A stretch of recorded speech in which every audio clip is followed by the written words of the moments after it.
Okay, we are alive. Now, we're back. Okay, sorry. Continue. We've resolved the technical issue. Anyway, it will begin in low-income areas under the guise of providing better access to healthy foods, goods, and services. Once implemented, according to the Growing Smart Guide, laws will be rewritten to fit the modular, sustainable development design, and all urban communities will be brought into the blueprint for sustainable land application. What this means is they're going to be rewriting land use laws to draw everybody into this urban development. So if you have a private home, when this happens, you won't have one, because they're going to eminent domain it for land use, and they will probably use, one of the things they'll use is wildlife or wildlands. This is why the Housing and Urban Development is being partnered with the Department of Transportation and the Environmental Protection Agency for the first time in history of development grant applications. It is a get with the program or starve coercion to force local, county, and state governments to comply with the Growing Smart Agenda 21 objectives. Once the objectives are reached, the grant-grabbing local and city councils will no longer be necessary, because only the enforcement arm will be necessary. You will need credits for food, services, permits to travel beyond your modular zone, and you won't need cars. Public transportation will become the only means of travel except for bicycles and walking. You will only need goods and services provided within your quarter of a mile or so cage. As it is implemented, the industrial needs of the plutocracy will be met by having a workforce for various production and other services relocated into the module, which provides them to give workers better access to their respective jobs. Human habitation is being restricted to urban growth boundaries of the city. That means that we will all be forced in a modular blueprint for sustainability. Urban growth boundaries have been more and more restricted, and what land and how land can be used has become the feature of ordinances, legislations, and building codes. Today's advocacy is just another word for lobbying and influencing, sometimes strong-arming, the public and the politicians. What do such national groups like Complete Streets have to do with bicycling? Thunderhead Alliance. The Thunderhead Alliance and others have have training programs teaching members how to pressure and redevelop and train candidates for office. It is not about bike lanes or healthy food store or healthy food access. It is about remaking cities and rural areas into the sustainable model. Concentration of populations in urban blocks without parking for cars, called transit villages. It is intended to have the whole towns torn down and rebuilt in the image of sustainable development. The plan is a total life plan involving the education system, energy, transportation, food access, health care, food production, natural resource, the means of production, the governmental system, and more. It is a plan to inventory and control all the natural resources, means of production, and human beings of the world. It is a plan to restrict your choices, limit your funds, restrict your freedoms, and without you having any voice in matters. The method of lowering standards of living to make sustainable development equitable is by creating by consensus using the Delphi technique. Another is having non-governmental groups go into schools to train our children, private grants and funding and to further the agenda. As usual, what they tell us this is for, such as protecting the environment, greater access, and healthier lifestyle, is precisely the opposite of their goals. Local politicians are government educated, as most of us were, and led into believing that it is for the good of their communities, while ending their relevance and assuring their communities will no longer have any local voice. The city, county, and state governing bodies fail to see that they nor their children nor their children's children will be included in the 500 million or 2 billion chosen to live in sustainable, perfect harmony with nature. Nor would the majority be more than workers for the super elites they serve. Do the local, county, and state leaders even read the UN Charter or the UN Sustainable Development Agenda 21, and understand the President's Council on Sustainable Development or the American Planning Association Legislative Growing Smart Guidebook or the stated objectives of the International Council of Local Environments Initiatives, and understand the big picture?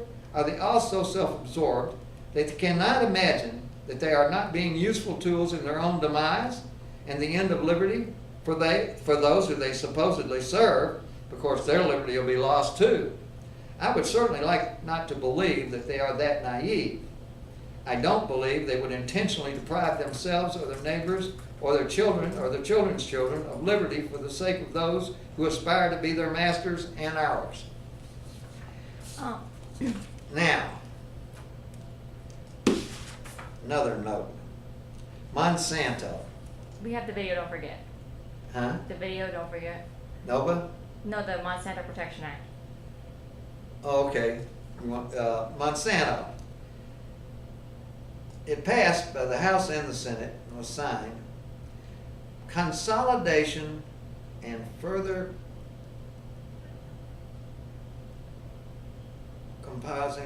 composing Appropriations Act. Local action moves the world. This is one of the ICLEI. ICLEI. Their motto is, local action moves the world. I would suggest that every concerned citizen of the United States use that as their motto and stop this movement toward Agenda 21. And if we can't stop it, we should try to stall parts of it as diligently as possible. You want to play the video? The Monsanto video? The Monsanto video, yes. Yes, we can go to that right now. Just a second. Okay, here we go. The Protection Act, or H.R. 933. So much so that it's led Senator Barbara Mikulski to publicly apologize for letting the provisions slip through. However, this is really only a small part of a much bigger pattern of corruption and collusion between Monsanto and the U.S. government. Senator Roy Blunt, a Republican from Missouri, who crafted the wording for H.R. 933, has been accused by Senator John Tester of having collaborated directly with Monsanto in the creation of the provision. This shouldn't be surprising considering that Monsanto is one of Blunt's top campaign contributors. Blunt also accepts contributions from the Crawford Group, a registered lobbyist for Monsanto.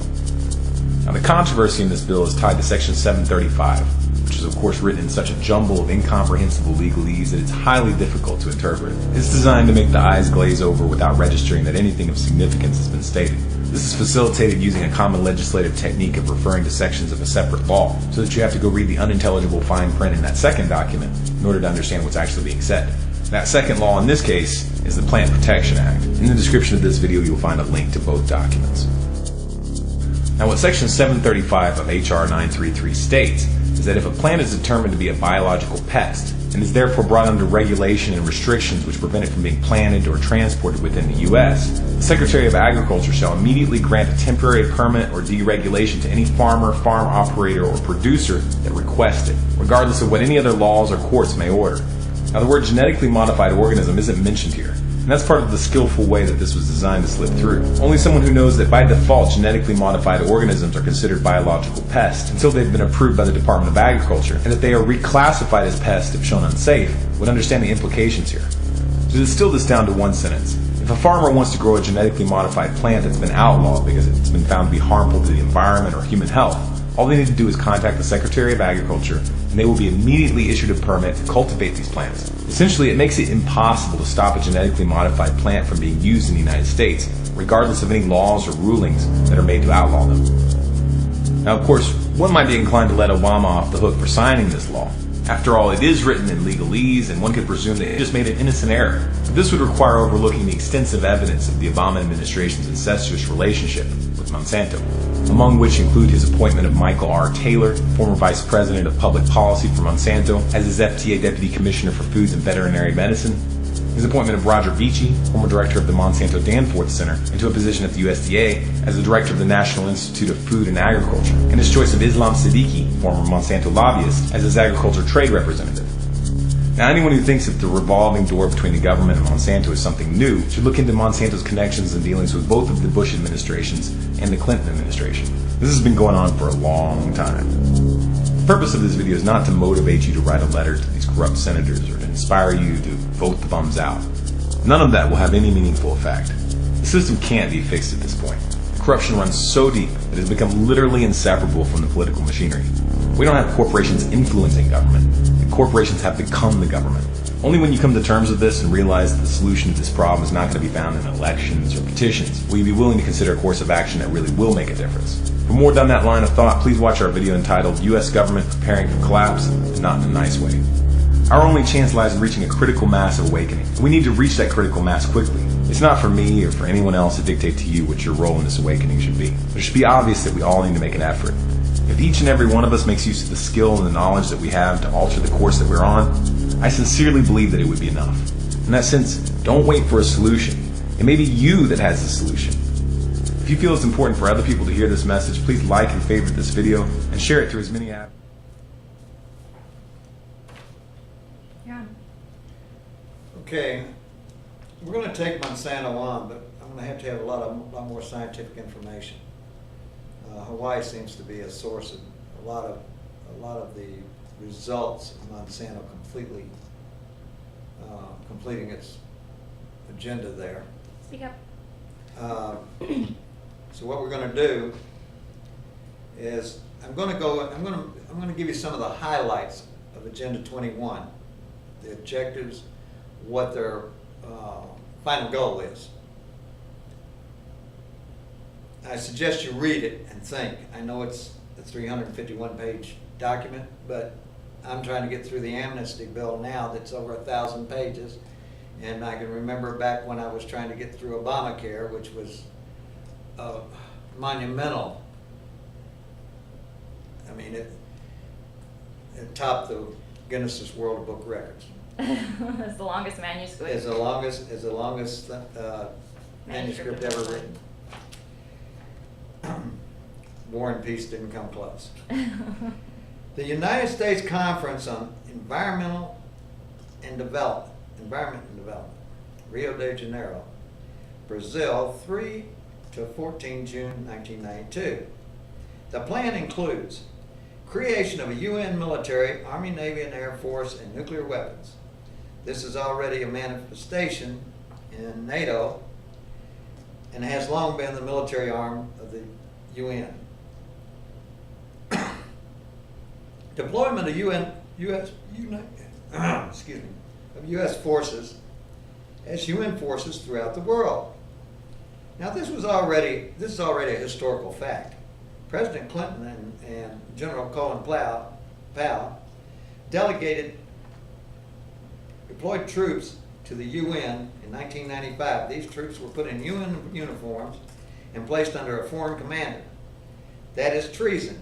It's an illegal order. But it was not the first use of American military in UN actions. One of the most damning illegal uses of American military for UN objectives was a total destruction of the infrastructure of Katanga in 1962. American bombers, American troops were used to devastate that country, disarm its population, and murder thousands of civilians of that peaceful democratic nation.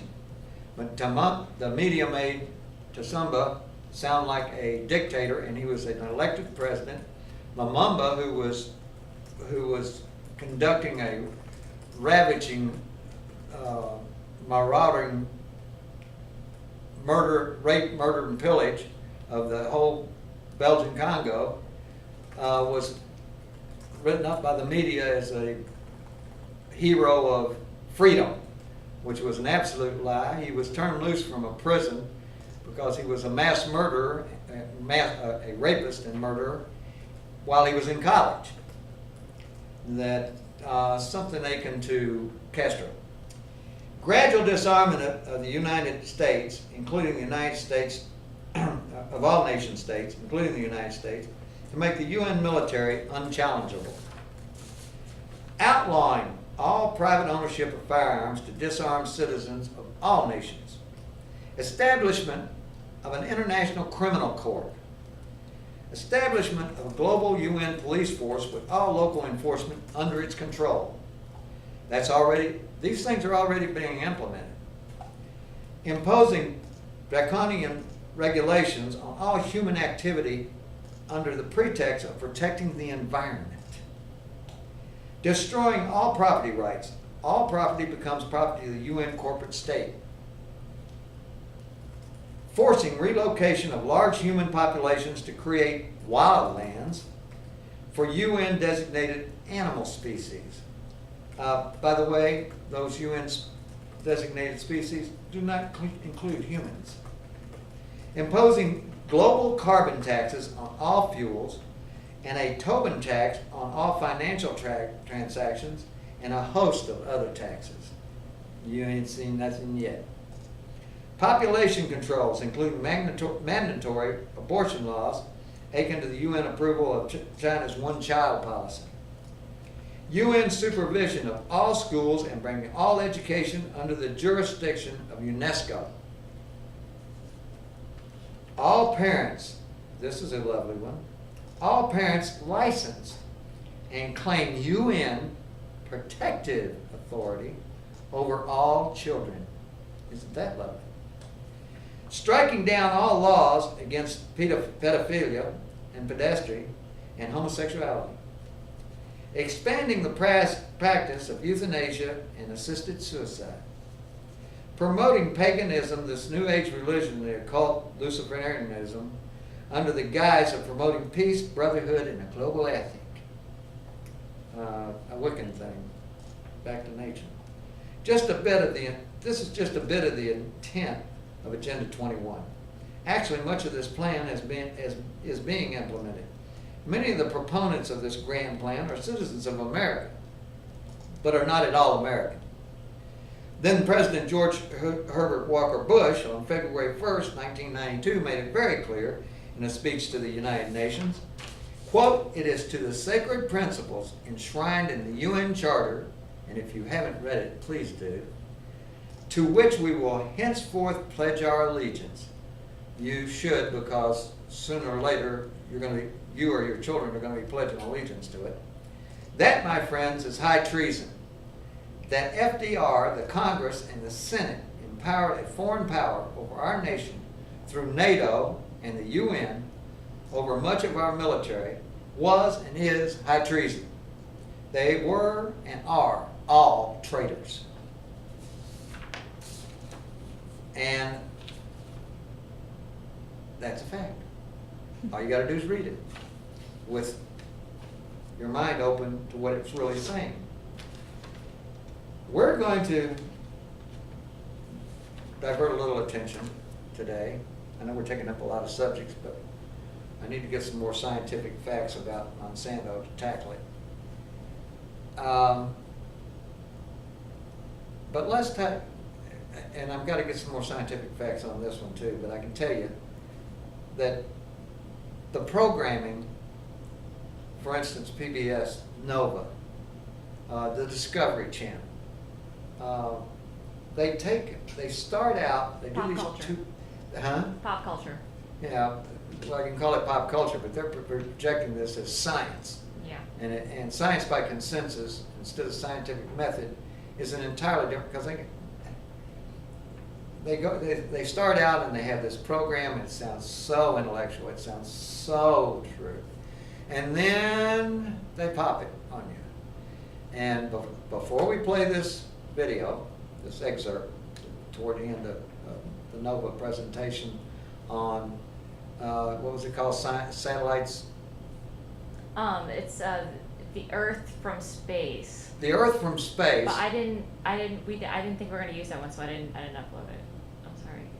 Oh, okay. Because I thought you said you wanted to get more information about the greenhouse gas. Well, I do want to get more information, but okay, it's online. Sorry. You can Google it. Nova made a presentation called "The Earth from Space." It was originally shown on PBS. I think it was PBS where they showed it the first time. Anyway, it was originally broadcast in February of this year. It was rebroadcast the day before yesterday on PBS, and my wife was watching it, and I was working on this on the computer, and I listened. a lot of the stuff she watches on TV. I don't watch TV much. I listen though, because I like to know how the media is used and how Hollywood is used to manipulate what we think, okay? And it becomes part of the pop culture, it becomes part of the common knowledge, it becomes part of the accepted norm, and it's not. It's not, because I find them doing it all the time. But Nova, this Nova presentation was a 2-hour program, was very well done, was very interesting. You couldn't help but get interested in it until the last 15 minutes or so. And then they popped it. So when you watch this thing, keep in mind that one volcanic eruption like St. Helens and this one in Iceland creates more greenhouse gases than humanity has in its entire existence on the planet. And that before we were around, in pre-ancient times, prehistoric times, there were maybe 30 times the CO2 carbons, the greenhouse gases that there are today. And the foliage was prolific all over the planet. It was huge. So when they start talking this stuff, you have to keep in mind that they're not, when they pull the plug like that, when they open up on mankind as the enemy of the earth, keep in mind that it's not true. This is not true. We're not look, they're spraying more pollution. What was it back in the 60s and 70s when they were telling us about aerosol cans and refrigerant and cooling? They told us that it was creating a hole in the ozone, and the hole closed up. And what are they doing? They're aerosoling every day in our atmosphere. I noticed recently, because of the outburst about it, that they've raised where they're spraying. They're higher up now. Hopefully you won't notice. But this stuff all has to fall back to Earth. I mean, gravity's not going to let it escape the Earth's atmosphere. Anyway, this Nova thing, what they did is they got down to it and they said that mankind contributes more greenhouse gases on an annual basis than do normal activity, volcano activity and fires. They didn't say the fire thing. Oh, they didn't say the fire thing, okay. Which is a monumental lie. And then they said more than a major eruption, major volcanic eruption, which is even more monumental lie. It is not true, folks. That was the Geological Society that said that. And it was Geological Society that said what? What you just said about the major volcanic eruption thing. They're the ones that said that too. They Monumental lie. it's a monumental lie, because a major volcanic eruption contributes more greenhouse gases to the Earth than mankind has in our entire existence. So this nonsense is a manipulation plan. They're trying to get your mindset. And they make these sound. I mean, for the first hour and 45 minutes, this thing was just amazing. And they talked all about how the sun affects the Earth and all of this good stuff. And then all of a sudden, boom, mankind was the destroyer. It's just ludicrous. It's an insidious plan, and they go to they have no limits. They have no limits. They want to kill off 98% of the population of the planet to be able to have further control over humanity. And to me, that makes them inhuman. If they're not aliens, they're behaving like aliens. And how they plan on surviving on a planet that they're destroying, I don't know. I know that they're trying to destroy the human species. I don't know what comes after that. And I think we'll wrap it for today. All right, sounds good. we're gonna get into this NOVA thing. We're gonna get into science, the true science.